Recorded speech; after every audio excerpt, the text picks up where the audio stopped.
दोस्तों, लगता है कि अब भारत के सब्र का बांध टूट रहा है। हमारा भारत यूएनएससी की परमानेंट सीट पाने के लिए और इंतज़ार नहीं करना चाहता।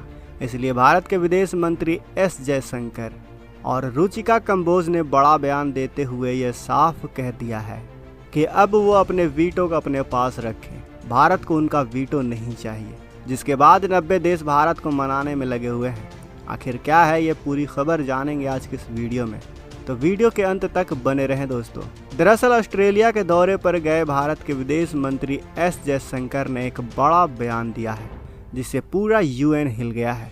उन्होंने कहा कि यूएन को 77 साल पूरे हो चुके हैं और अब इनमें कई बदलाव की ज़रूरत है। भारत लगातार यूएन में परमानेंट सीट पाने की काबिलियत रखते हुए भी परमानेंट मेंबर नहीं बन पा रहा है। यूएन में हमेशा कुछ ऐसा हो जाता है कि भारत को परमानेंट मेंबर बनाने की कोशिश को रोक दिया जाता है, लेकिन इस बार ये साफ है कि अगर भारत को परमानेंट मेंबरशिप नहीं मिलता है तो यूनाइटेड नेशन को भारत छोड़ सकता है, जिसका खामियाजा यूएन के मेंबर देशों को भुगतना होगा। एक तरफ एस जयशंकर ने यूनाइटेड नेशन में रिफॉर्म की बात की, तो वहीं रुचिका कंबोज ने भी वीटो पावर पर सवाल खड़े कर दिए हैं।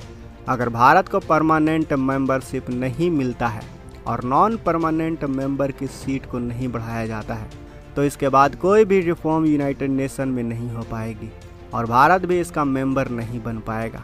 आपको बता दें कि भारत इस वक्त खुद के लिए नहीं बल्कि 188 देशों के लिए खड़ा है। उनको यूनाइटेड नेशन में पहचान दिलाने के लिए भारत लगातार रिफॉर्म की मांग कर रहा है।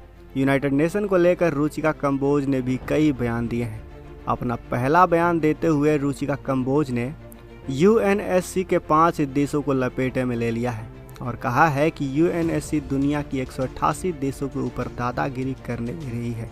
इधर यूएन भी इस बात को समझ चुका है कि भारत अब और ज़्यादा रुकने वाला नहीं है, क्योंकि भारत की पॉपुलेशन दुनिया में नंबर 1 पर आ चुकी है और साथ ही भारत का डिफेंस सिस्टम दुनिया में काफ़ी मजबूत है। भारत दुनिया का सबसे बड़ा लोकतांत्रिक देश भी है। ऐसे में भारत की अस्थायी सदस्यता को बार बार रोकना काफ़ी गलत होगा।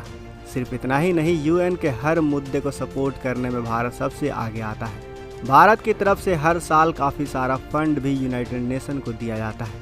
फ्रांस, अमेरिका, रूस और ब्रिटेन ये पहले ही बयान दे चुके हैं कि वो भारत को परमानेंट मेंबर बनाने के लिए तैयार है। इस बार भारत को 90 से ज़्यादा देशों का सपोर्ट है, यानी अगर दुनिया के इतने सारे देशों का समर्थन भारत को मिल रहा है तो ऐसे में चीन के वीटो पावर को भी बेअसर किया जा सकता है।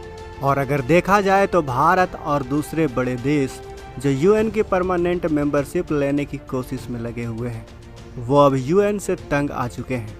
इसलिए वो धीरे धीरे बाहर होना चाहते हैं, जिससे वो अलग संगठन बना सकते हैं जो यूएनएससी से भी काफ़ी मजबूत होगा। संयुक्त राष्ट्र सुरक्षा परिषद में वीटो पावर सिर्फ 5 अस्थायी देशों के पास ही है। वीटो पावर अस्थायी सदस्यों को सुरक्षा परिषद के किसी भी प्रस्ताव को वीटो करने का अधिकार देता है। वीटो पावर को लेकर अक्सर लड़ाई होती रहती है। इसे अलोकतांत्रिक भी माना जाता है क्योंकि अस्थायी सदस्यों के पास बिना किसी शर्त के वीटो पावर है। लेकिन यहाँ सुधार भी नहीं हो सकता, क्योंकि संयुक्त राष्ट्र चार्टर के अनुच्छेद 108 और 109 के तहत 5 अस्थायी सदस्यों को चार्टर में किसी भी संशोधन पर वीटो पावर दिया गया है। अगर वीटो पावर में कोई संशोधन करना भी है तो इन 5 अस्थायी सदस्य देशों की अनुमति लेनी होगी। संयुक्त राष्ट्र की स्थापना, शांति और सुरक्षा बनाए रखने में इन 5 सदस्य देशों की भूमिका को अहम माना जाता है, इसीलिए इन्हें वीटो पावर दिया गया है। वीटो पावर के साथ एक चिंता की बात यह भी है कि अगर 5 में से एक सदस्य भी इसका इस्तेमाल करता है तो वो प्रस्ताव खारिज हो जाता है। यही वजह है कि अब संयुक्त राष्ट्र सुरक्षा परिषद में सुधार की मांग उठ रही है। आपकी जानकारी के लिए बता दें कि यूएन भी सीटों में कम से कम 9 सीटों का इजाफा कर सकता है, लेकिन इसके बावजूद भी यूनाइटेड नेशन ऐसा नहीं कर रहा है। इस बार भारत अपना मन बना चुका है कि यूएन में रिफॉर्म आना ही आना है या फिर भारत को यूनाइटेड नेशन से दूर होना है।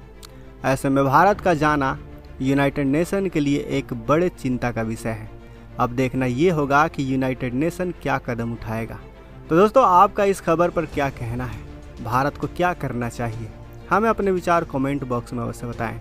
वीडियो अच्छी लगी हो तो वीडियो को लाइक करें, अपने दोस्तों के साथ शेयर करें और अगर आपने अभी तक इस चैनल को सब्सक्राइब नहीं किया है तो इस चैनल को भी सब्सक्राइब कर लें। साथ ही बगल में जो बेल आइकन का बटन है उस पर भी ऑल पर क्लिक कर लें ताकि हमारी आने वाली वीडियो को आप मिस ना कर सकें। मिलते हैं